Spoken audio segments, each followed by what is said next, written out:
ప్రభునందు ప్రియ సోదరి సోదరులారా, మనము ప్రభువును ఆరాధించటానికి చేరివచ్చి ఉండగా, దైవ గ్రంథమైన బైబిల్‌లో నుండి సామెతల గ్రంథం 30వ అధ్యాయం 29 నుండి 31 వరకు మనం చదువుకుందాం. సామెతల గ్రంథం 30వ అధ్యాయం 29వ వచనం.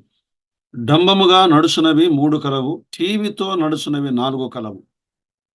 అవేవనగా, ఎల్ల మృగములలో పరాక్రమము గలదై, ఎవనికైనా భయపడి వెనుకకు తీయని సింహము, షోనంగి కుక్క, మేకపోతు, తన సైన్యమునకు ముందు నడచు రాజు. ప్రియులారా, దైవ గ్రంథమైన బైబిల్లో యేసుక్రీస్తు ప్రభువు వారిని గూర్చి అనేకమైన సంగతులను మనం చూడగలం. ఆయన గుణలక్షణములు, ఆయన పోలికల్లో ఉన్నాడు, ఆయన పటాల్లో ఉన్నాడు, ఆయన ఛాయల్లో ఉన్నాడు, ఆయన బలుల్లో ఉన్నాడు, ఆయన ప్రత్యక్షపు గుడారములో ఆయన్ను చూడగలం, కీర్తనల గ్రంథములో ఆయన చూడగలం, ప్రవచనాల్లో ఆయన చూడగలం, సువార్తల్లో యేసుక్రీస్తు ప్రభువారిని చూడగలం, పత్రికల్లో ఆయన మహిమను చూడగలం, ప్రకటన గ్రంథములో ఆయన రాకడ, ప్రత్యక్షత, యుద్ధం, ఆయన రాజ్యం. మహాజ్ఞాని సొలొమోన్ ఈ లోకములో టీవీగా నడుచునవి 4 కలవు అన్నాడు. 4 కలవు. అందులో ప్రత్యేకమైనది టీవీగా నడచు సింహము. దైవ గ్రంథమైన బైబిల్లో సింహము దేవునితో పోల్చబడినటువంటి ఒక సాదృశ్యముగా మనం చూడగలం. ప్రభు అయిన యేసు క్రీస్తు వారు ఆయన యూదా గోత్రపు సింహముగా ఆయన చెప్పబడ్డాడు. ప్రకటన గ్రంథం 5వ అధ్యాయం 4, 5 వచనాల్లో, ఆ గ్రంథము విప్పుటకైనను చూచుటకైనను ఎవడునూ కనబడినందున నేను బహుగా ఏడ్చుచుండగా, ఆ పెద్దలలో ఒకడు, ఏడవకుము, ఇదిగో దావీదుకు చిగురై లేక వేరై యూదా గోత్రపు సింహము 7 ముద్రలు తీసి ఆ గ్రంథమును విప్పుటకై జయము పొందెను అన్నాడు. టీవీగా నడుస్తున్న మన ప్రభు అయిన యేసు క్రీస్తు వారు తన ముందు ఆయన జరిగించబోవు కార్యముల కొరకై ఆయన వెనుదిరిగిన వాడు కాదు, వెనుదిరుగని ప్రభు అయిన యేసు క్రీస్తు వారు. సో, ఒక 2 విషయాలను మనం ఆలోచన చేసి ప్రభువును ఆరాధన చేద్దాం, ప్రభువును స్తుతిద్దాం. సో, ఒకటి, టీవీగా నడిచిన రక్షకుడు ఆయన భూలోకానికి రాగా ఆయన టీవీగా నడిచినవాడు. ప్రియులార, భూలోకానికి రాక మునుపు యేసుక్రీస్తు ప్రభువారు ఆయన పరలోకములో సింహాసనం మీద ఆయన టీవీగా కూర్చున్నటువంటి అత్యున్నతుడైనటువంటి దేవుడు. యెషయా గ్రంథం 6వ అధ్యాయం 1వ వచనములో ఏమనుందండి? రాజైన ఉజ్జియా మృతి నొందిన సంవత్సరమున అత్యున్నతమైన సింహాసనమందు ప్రభు ఆసీనుడై ఉండగా నేను చూచితిని. ఆయన సింహాసనం మీద గంభీరంగా టీవీగా ఆయన కూర్చొని ఉన్నాడు. ఆయన అత్యున్నతమైన స్థానం.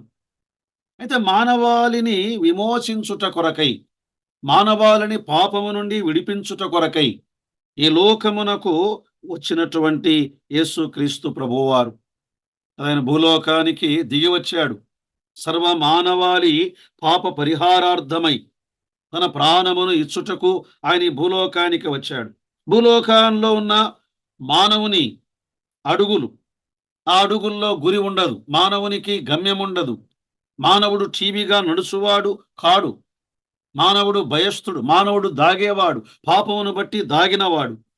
పాపం టీవీగా ఉన్న ఆదాము, తన యొద్దకు జంతువులన్నీ రాగా, తన యొద్దకు పక్షులన్నీ రాగా, వాటన్నిటి మీద అధికారిగా ఉన్న ఆదాము ఏదేను తోటలో దేవుని స్వరము వినగానే ఏమయ్యాడు? భయపడి దాగుకొంటిని అనే మాట. కానీ యేసు క్రీస్తు ప్రభువారు పరలోకము నుండి భూలోకానికి ఆయన రాగా ఆయన జీవితం అంతటిలో ఒకటే గురి, ఒకటే గమ్యం. సర్వ మానవాళి పాప పరిహారము నిమిత్తమై పరలోకము నుండి దిగివచ్చి టీవీగా నడచినటువంటి రక్షకుడు. ఎక్కడ ఆయన అడుగులు తడబడలేదు, ఆయన వెనుకడుగు వేయలేదు, ఆయన టీవీగా ముందుకు నడుస్తూ వెళ్ళాడు. యోహాను సువార్త 1వ అధ్యాయం 35, 36 వచనాల్లో ఏమన్నాడు? మరునాడు యేసు యోహానును అతని శిష్యులలో 2 నిలుచుండగా అతడు నడుచుచున్న యేసు వైపు చూచి ఇదిగో దేవుని గొర్రెపిల్ల అని చెప్పి నడుచుచున్న యేసు వైపు చూచి ఈ మాట పలికాడు. యేసుక్రీస్తు ప్రభువారు ఆయన బాల్యము నుండి ఆయన నడకలో వక్రమైన నడక లేదు. అటు ఇటు నడిచినవాడు కాడు. ఆయన వెళ్ళాలా వద్దా అని వెనకడుగు వేసినవాడు కాడు. ఎక్కడికి నడిచినా తండ్రి పనుల మీద ఆయన నడిచినవాడు. తండ్రి పనుల మీద ఆయన నడిచినవాడు.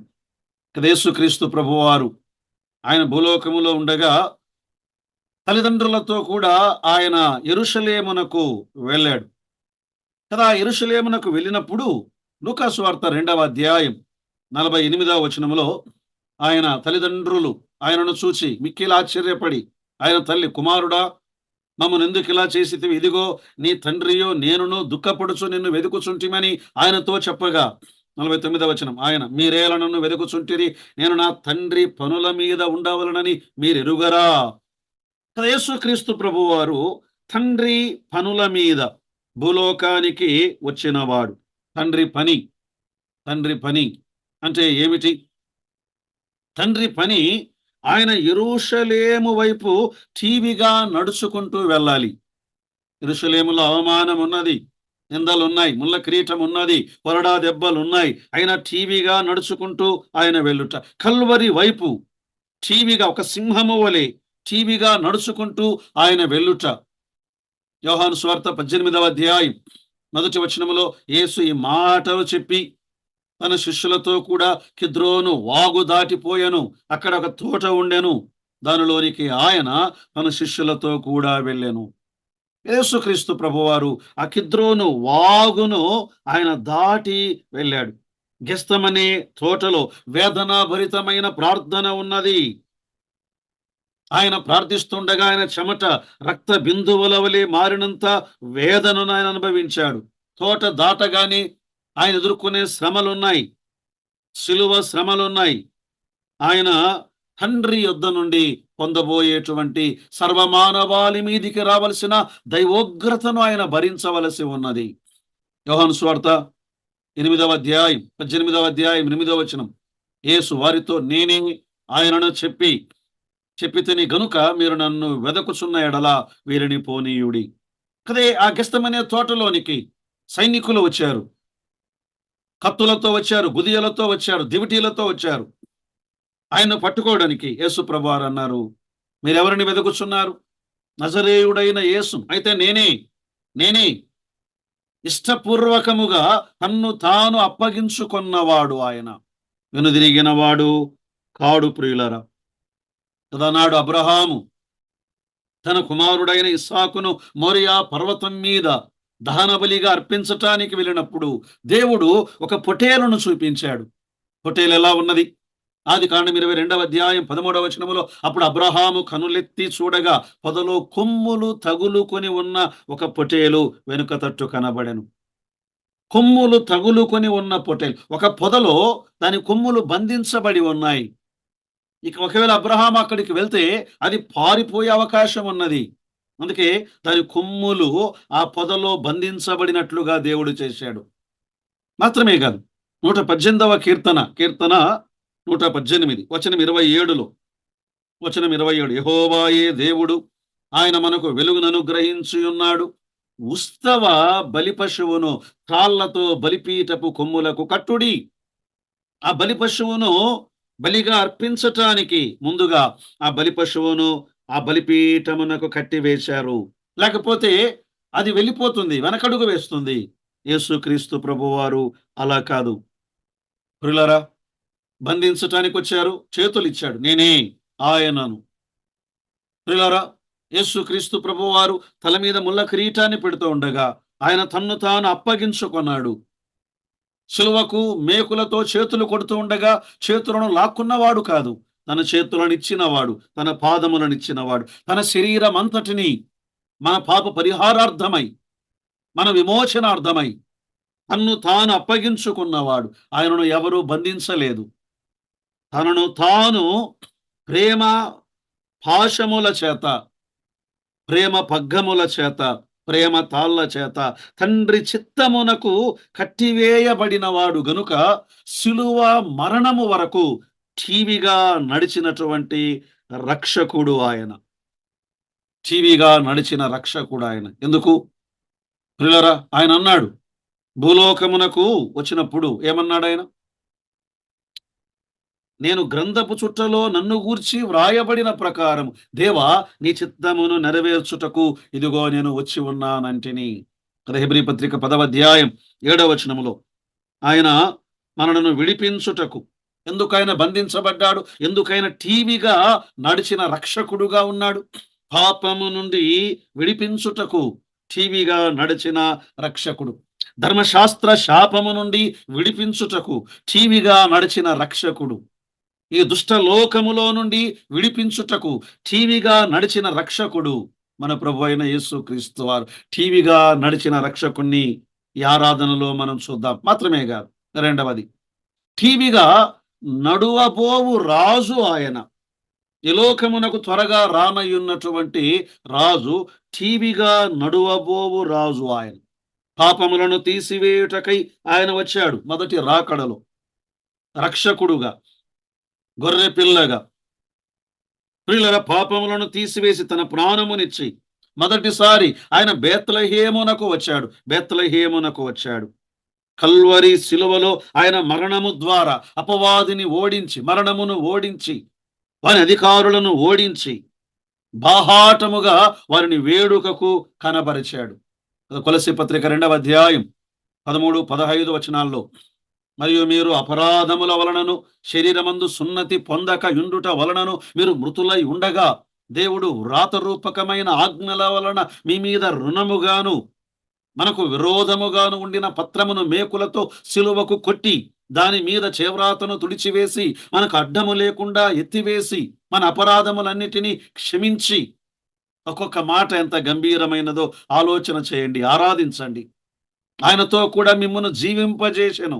ఆయన ప్రధానులను, అధికారులను నిరాయుధులనుగా చేసి శిలువ చేత జయోత్సవముతో వారిని పట్టి తెచ్చి బాహాటముగా వేడుకకు కనబరచెను. పిల్లరా, ఆయన మొదటి రాకడలో రక్షకుడుగా టీవీగా నడుస్తూ వచ్చాడు, టీవీగా నడిచిన గొర్రె పిల్లగా.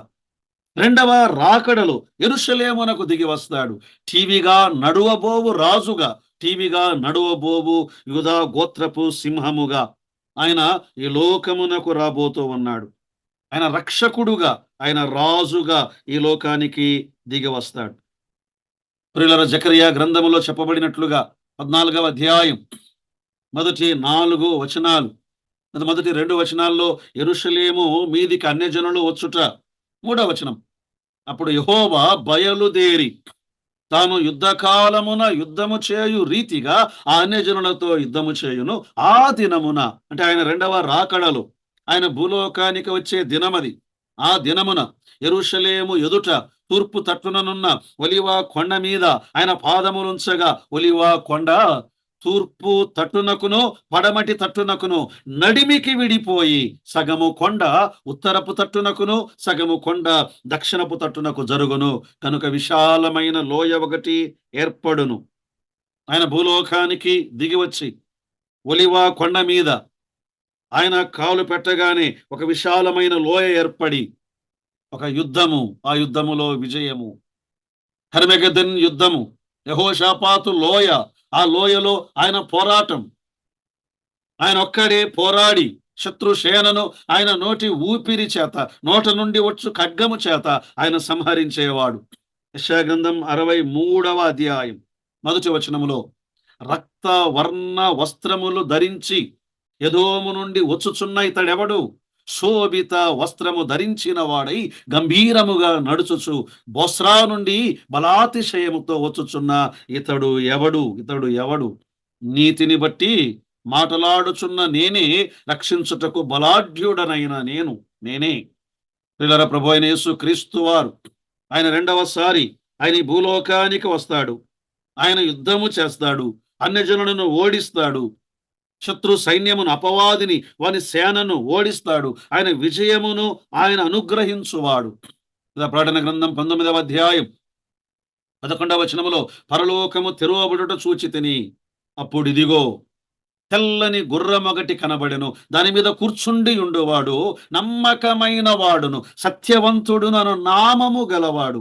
ఆయన నీతిని బట్టి విమర్శ చేయుచు యుద్ధమును జరిగించును. 14వ వచనం. పరలోకమందున్న సేనలు శుభ్రమైన తెల్లని నార బట్టలు ధరించి తెల్లని గుర్రములెక్కి ఆయనను వెంబడించిరి. ఎదోముపై ఆయన విజయం, అపవాదిపై ఆయన విజయం, అన్యజనులపై యేసుక్రీస్తు ప్రభువారి విజయం.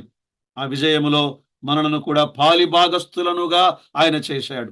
ప్రియులరా, మరణం ఇక మన మీద, రెండవ మరణం మన మీద లేదు. మొదటి మరణం ఉన్నది. అగ్నిగుండము లేదు, నరకము లేదు. ప్రియులరా, సమాధులు తెరవబడతాయి. అపవాది మనలను ఏమీ చేయలేడు. అపవాది ఓడించబడినవాడు. ఠీవిగా నడుచుచున్న రాజు, నడువబోవు రాజు, సింహముగా ఆయన ఈ భూలోకానికి వచ్చి మనకిచ్చిన విజయాన్ని బట్టి, మనకిచ్చిన రక్షణను బట్టి మనం ఆరాధించాలి. ప్రియులరా, మనం అన్నిటి నుండి విమోచన పొందిన వారం. మనము అందరి నుండి విజయమును పొందిన వారం. అనగా లోకం మీద ఆయన మనకు విజయమునిచ్చాడు. ఆయన ఆరాధించబద్దులమై ఉన్నాం. సాతాను మీద ఆయన మనకు విజయాన్ని ఇచ్చాడు. మనం ఆయన ఆరాధించబద్దులమై ఉన్నాం. మరణం మీద ఆయన విజయాన్ని అనుగ్రహించిన ఆ టీవీగా నడుచుచున్నటువంటి రక్షకుణ్ణి ఆరాధన చేద్దాం. టీవీగా నడువబోవు రాజును ఆరాధన చేద్దాం. ప్రియులారా, మనము ఇన్ని మేలులు చేసినటువంటి ప్రభువును ఆరాధించక ఎలా ఉండగలం? మనము తలలు వంచి వినమ్రులమై ప్రభువు చేసిన మేలులను బట్టి ఆయనను ఆరాధించి మన స్తుతులను అర్పించటానికి పరిశుద్ధాత్మ దేవుడు మనకు కృపను సహాయమును దయచేయునుగాక. ఆమేన్.